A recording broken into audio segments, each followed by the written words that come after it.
Tanong tayo mga par kung magkano rito.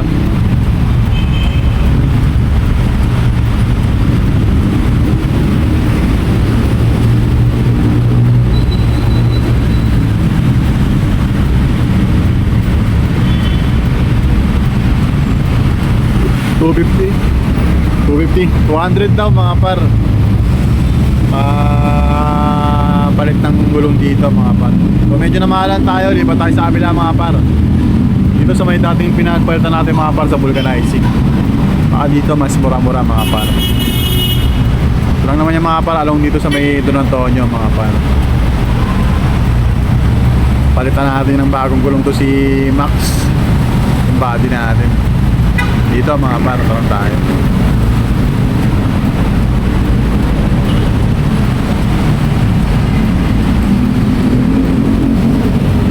Yun, dali mga par, 150. So pwede na mga par 150 kasi magbabaklas pa siya rito. Dati kasi mga par, yung nagpalit ako ng gulong sa likod, kung di ako nagkakamali, baklas na. Dala-dala ko na ng mga par yung gulong, bali papasok na lang sa machine.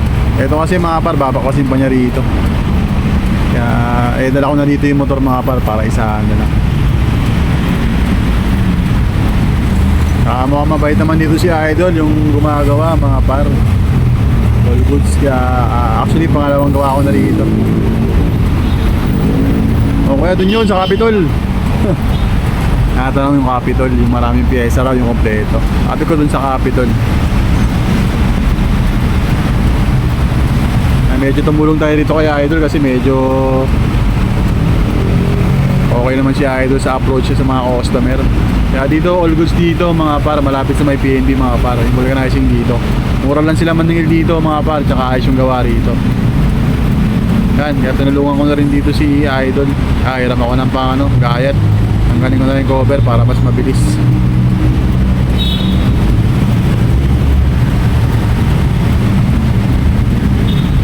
Yan, medyo triple time ko na dyan para mabilis. Ginamitan ko ng pakiyawan mode. Habang pinapaklas ni Bossing yung gulong mga par, ako tinanggal ko na yung cover ng bagong gulong. Para mamaya sasalpak na lang to mga par. Yan, bago na yung gulong ni Body Max. Kailangan na rin mga par para safety tayo. Kasi yung stock niya almost 5 years na rin. Delikado yung mga pumutok. Baka yung pa maging dahilan para mategi tayo.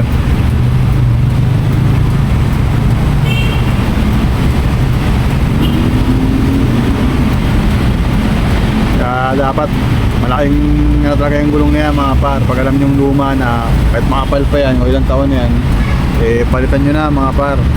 Dahil nakasalalay dyan mga par, yung safety natin.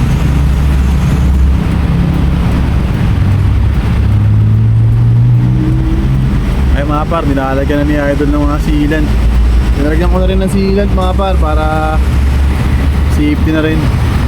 Mapakuman siya hindi siya basta-basta dadapa mga par. Kaya mga par, yan yung sealant mga par.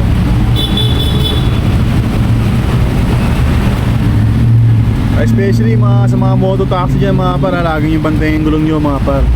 Dahil nakasalalay yung safety nyo, safety ng pasahero nyo. Sa akin naman, since wala na tayo sa Move It, tinanggal na tayo, pang trabaho bahay na lang to mga para. Hindi rin tayo makapag-sideline, wala na tayong sideline. Meron pa pala mga par, meron pa Lala Move mga par. Tinulungan ko muna si Bossing para mas mabilis. Medyo mahirap din kasi pag mag-isa ka lang. Pero alam ko naman kaya niya, pero nagkusa na lang tayong tumulong para mas mabilis.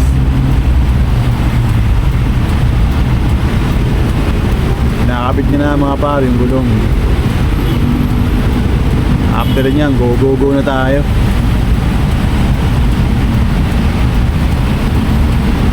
Kaya kung ano yung may tutulong natin tumulong na tayo kung pwede, kung gusto natin o ayaw natin.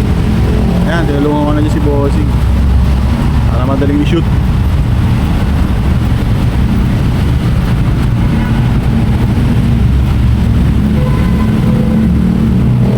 Sa mga oras na yan mga par, pasok na higpit na lang yung gulong mga par. Okay, yun, all goods. And Yun, kapit na. Bago na yung gulong ni Buddy Max mga par.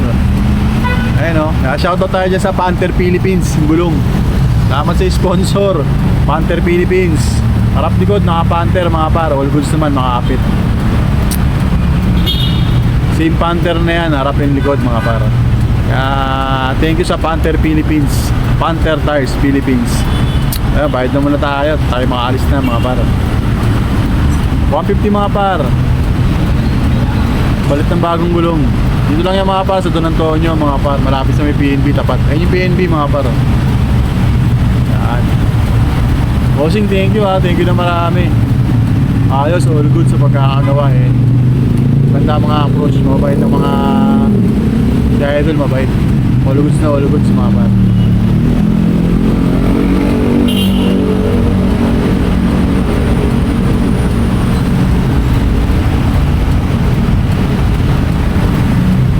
Ayun, pasalamat ulit tayo mga par dito sa Panther Philippines, Panther Tires Philippines. Harap likod, naka-Panther NMAX V2.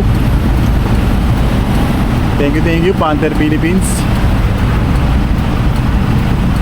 And syempre ride safe sa atin palagi mga par. Sumunod sa batas trapiko at alam nyo na, humihira lang NCAP mga par. Kaya mas maganda kung susunod na lang tayo sa batas trapiko. Ayun, tara, let's go mga par. Thank you. And all goods na.